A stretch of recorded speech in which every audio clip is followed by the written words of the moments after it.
Patch 3.0 is close, and this update is shaping the next direction of the meta. The goal of this guide is to help you understand where your pool should go and what you can expect from the new units. The current patch introduced Chisa, and her role is the clearest sign that the negative statuses will soon become one of the main mechanics. This guide will walk you through the pool value of every unit in patch 2.8, what 3.0 will change, how the new characters are shaping the future, and how to plan your pools to avoid wasting resources. Before we start, I'm running a small giveaway for this video. If we reach 500 likes before version 3.0 drops, I'll choose a winner from the comments and give both a Battle Pass and Lynae subscription for the new patch. To enter, comment on which character you think will be the weakest pool in this next patch. Subscribers will get a bit of priority when I pick the winner, but any comment still counts. I'm also doing extra giveaways at each subscriber milestone, so you can find the details in the description. And for the channel, I'm hoping to get closer to 5,000 subs by Christmas, so every bit of support helps and really keeps these guys going. Alright, let's jump into the video. Chisa enters the game with Havoc Bane, a universal negative status that increases the damage enemies take. She provides healing, shielding, a global 30% defense threat that applies to every negative status. Aero Erosion already exists through Cartatia and Chacona, and Chisa can support only that team right now. Her shred acts as a shared multiplier that strengthens every stack they apply. This is why Havoc Bane feels more like a support type status. It sits on top of other statuses like Fusion Burst, Glacier Chief, and Electro Flare and raises their output.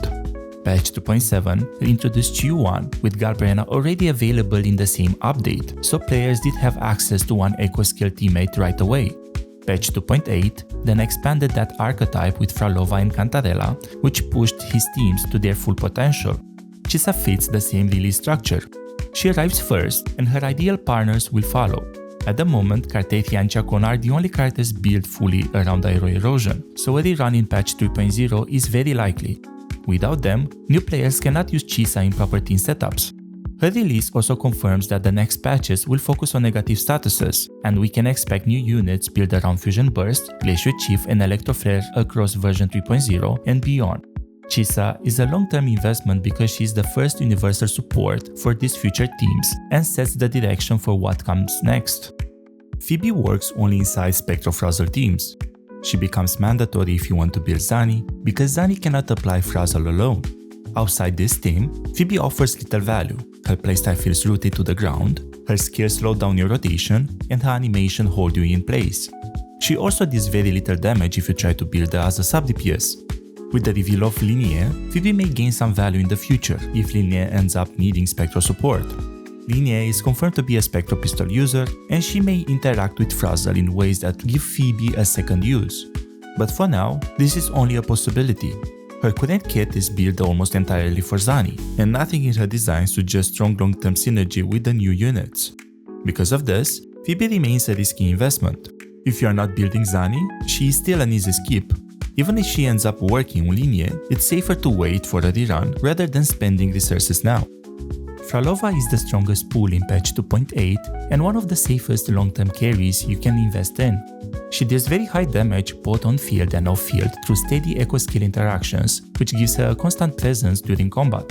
Her entire rotation is smooth even at S0, and she doesn't need energy regen to use her ultimate consistently. She performs well in free-to-play teams, scales even better with premium setups, and her baseline rotation already clears Wuthering Waves and Tower of Adversity without difficulty. She also has the flexibility to act as either a main DPS or a sub-DPS buffer for heavy attack carries. Her biggest spike arrives at S3. This upgrade significantly raises her damage output and strengthens her entire rotation. If you plan to invest past S0, her signature weapon becomes the priority. It gives her a large jump in raw damage, improves her consistency, and unlocks her highest value windows, making it more efficient to get the weapon before pushing into higher sequences. Thanks to her strong on-field presence, reliable echo skill scaling, and ability to fit into multiple team structures, Phrolova stays effective across future patches and remains one of the most valuable DPS units you can build.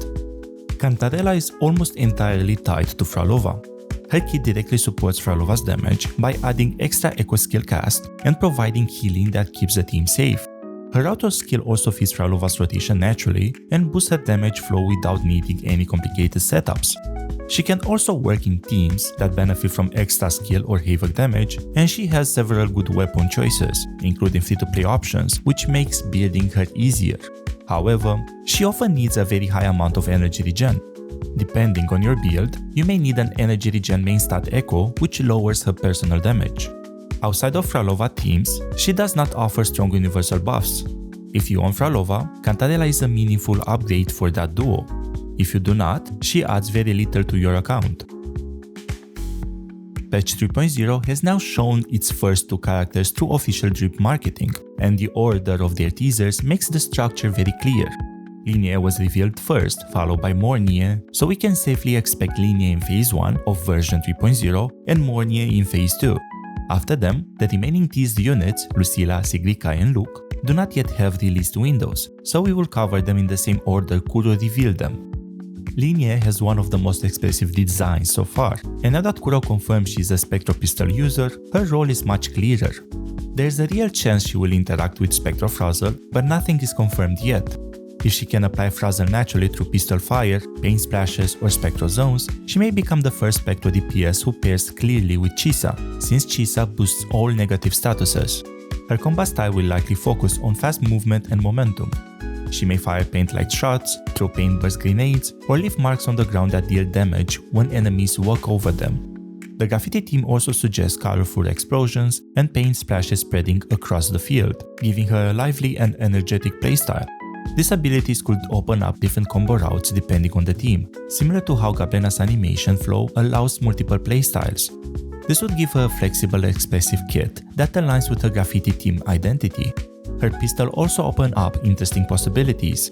One of the biggest advantages she has is immediate access to the free standard 5-star pistol, Static Mist, which is a strong option for any pistol user. This makes her very friendly for free-to-play players. If she ends up being a main DPS, her signature weapon will likely be a major upgrade, but if she becomes a sub-DPS, Static Mist alone may be enough for her to perform well. Her motorbike in the splash art adds even more personality. It may appear in some of her animations, or it might play a role in movement on the new map. Either way, it gives her a unique identity and may tie to her mobility-focused gameplay. Overall, Lynae looks like a fast Spectro DPS with graffiti team kit and strong potential to work with Chisa. Whether she ends up pairing with Phrolova in a more free-to-play setup or finds better partners later will depend entirely on how her Frazzle application works. We will know more once her full kit is revealed, but for now, she's already one of the most promising characters of 3.0. Mornye will arrive in Phase 2 of version 3.0, and Kuro has officially confirmed that she is a Fusion Broadblade user. Her banner art shows her sitting on a floating posture with artificial or holographic legs, which suggests she may not swing a Broadblade in the traditional way. Instead, she may use it similarly to how Jinshi fights, letting the blade float, orbit, or strike independently while she controls it remotely. This fits her small frame and her sci-fi space theme design, and it opens the door for more elegant device-based animations rather than heavy melee attacks. Because she's a fusion character, there's a strong possibility that she will introduce or specialize in Fusion Burst, the fusion negative status that has not been fully explored in the game.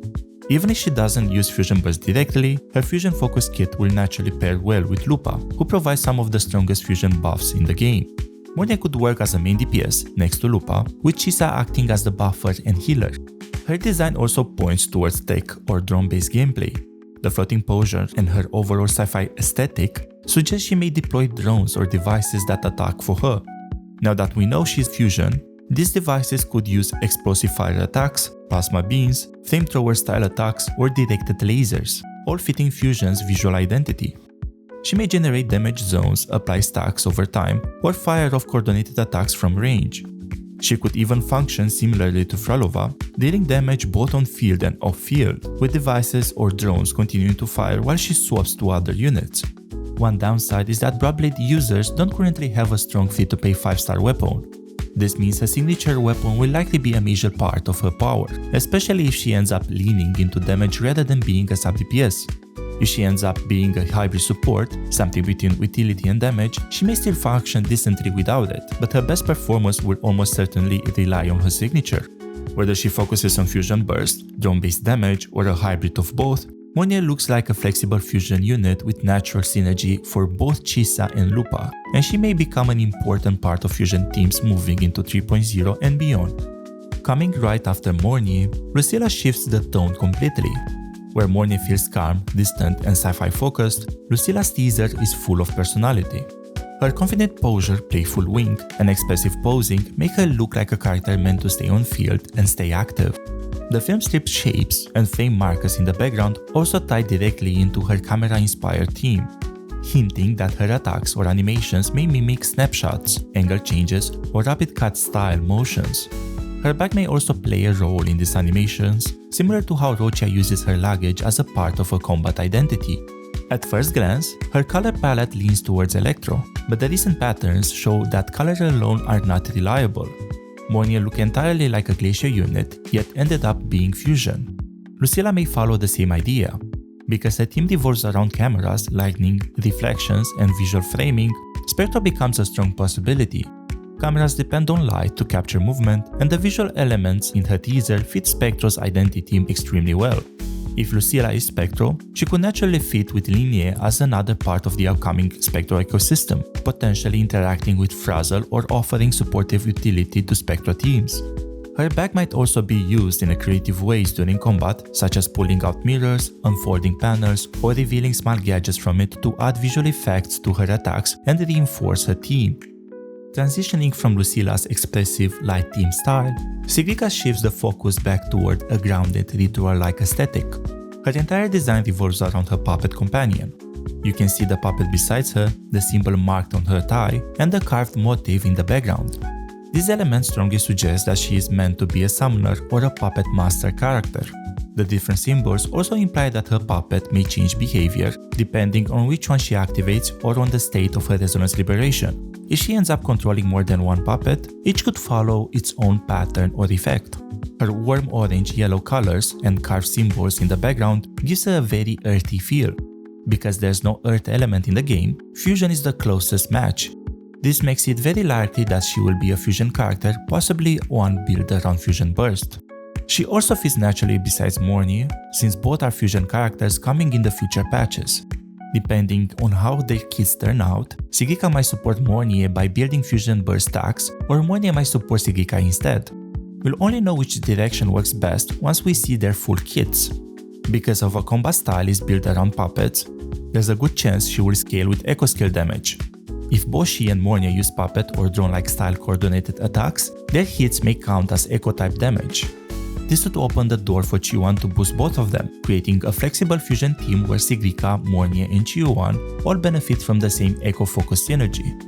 Luuk carries the same scientist-researcher identity that Mortify has, but his design includes a far more detailed equipment.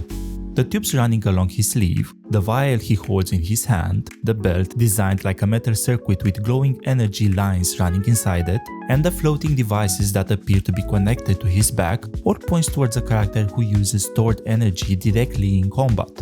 He even has similar tubes-like components around his neck, and together with his glowing lines that also run across his arm, may indicate that some of the energy flows into his own body to power or enhance his attacks. All these elements support the idea of an electro kit, built around experiments, charge reactions, and controlled bursts of energy.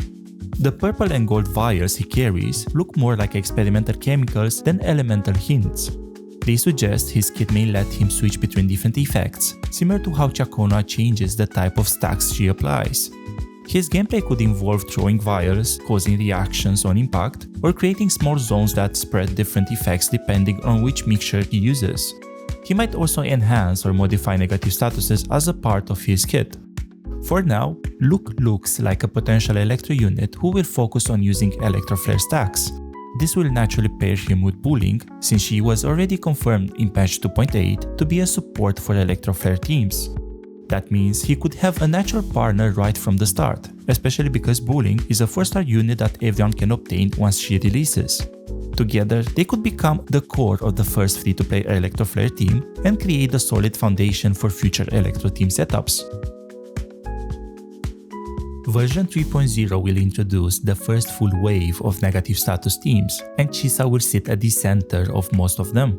Her healing, shielding, and global defense threat make her the universal support for Aero Erosion, Glacial Chief, Electro Flare, Fusion Burst, and any future negative status Kuro adds over the next year. She will keep gaining value as more units release. Recent patches also shown a clear pattern. G1 arrived in 2.7 with an Echo Skill partner already available, and 2.8 added the units that completed his teams. Chisa follows the same idea. She releases first, and the units that unlock her full value tend to come right after. This makes a Cartetia or Chacona rerun in 3.0 very likely, especially if other negative status units don't arrive right away. For the new characters, the team directions are much clearer now. On the Spectro side, Lynae and Lucilla could become the foundation of the first real Spectro team. Both match Spectro's visual identity, and if one of them interacts with Frazzle directly, Chisa will be able to support them right away. On the Fusion side, Mornye and Sigrika naturally fit together. Both lean into Fusion teams and use tools, devices, or puppets to deal damage. Depending on their kits, one may act as the main damage dealer while the other supports. Chisa, Lupa, or even G1, if they both scale on Echo Skill damage, can fill the final slot, giving players several ways to build Fusion teams. On the Electro side, Luuk and Bullying look like the starting point for early Electro Flare setups. Bullying is already confirmed to apply Flare, and since she's a 4-star, everyone will have access to her. If Luuk ends up being Electro, the two of them could form the first simple and accessible Flare duo, with future Electro units strengthening the team later on. Regarding the pull recommendations, Chisa remains the top priority this patch. For new players, she's also the safest long-term pick. Early on, it's difficult to push to endgame content like Wuthering Waves or Tower of Adversity because you are gated by the level 90 requirement. That means you won't be able to challenge these stages for a while, no matter which DPS you pull. Because of that, it is smarter to invest in Chisa now. By the time you reach level 90 and are ready for endgame content, patch 3.0 and the updates after will introduce new DPS units that synergizes naturally with her. She becomes the support you will already have ready for those future carries, making her more valuable than any other characters in this patch. If you want strong damage now, Phrolova is the safest pull. She clears content easily and remains stable even without her signature weapon. If you pick Phrolova, I strongly suggest also pulling Cantarella. Cantarella's kit fits Phrolova perfectly because it adds extra Echo Skill cast, boosts her through the outro skill, and still provides healing. After that, returning for Phrolova's signature weapon is the best final upgrade. Phoebe is still the weakest option this patch. She only works with Zani's Frazzle team, and even that setup has major limitations. Lynae might give her some value later, but nothing is confirmed, so for now, she's a very risky pull unless you specifically want that one team. I'm personally most excited for Lynae. Her graffiti style and strong personality makes her feel fresh, and she looks like she'll be a very fun carry to build. I'm also really curious about Luuk. His design is simple, but the whole scientist with experimental vials concept has a ton of potential, and I think he'll end up being more flexible than people expect. For now, I'm focusing on getting Chisa's weapon, and I'll have full guides for Chisa, Phrolova, and Cantarella coming soon if you need help building them. If you enjoyed the video or found it helpful, please consider leaving a like, a comment, or subscribing. It helps me reach my goal and shows that what I'm creating truly connects with you. Your feedback means a lot, and if there's anything you'd like to see added or improved in these guides, I'd love to hear your thoughts. Also, don't forget to check the pinned comment if you'd like to join the giveaways I'm running each patch. It's my small way of giving something back and saying thank you for being part of this journey. Thanks for being here, for all the support, and until next time, happy gaming.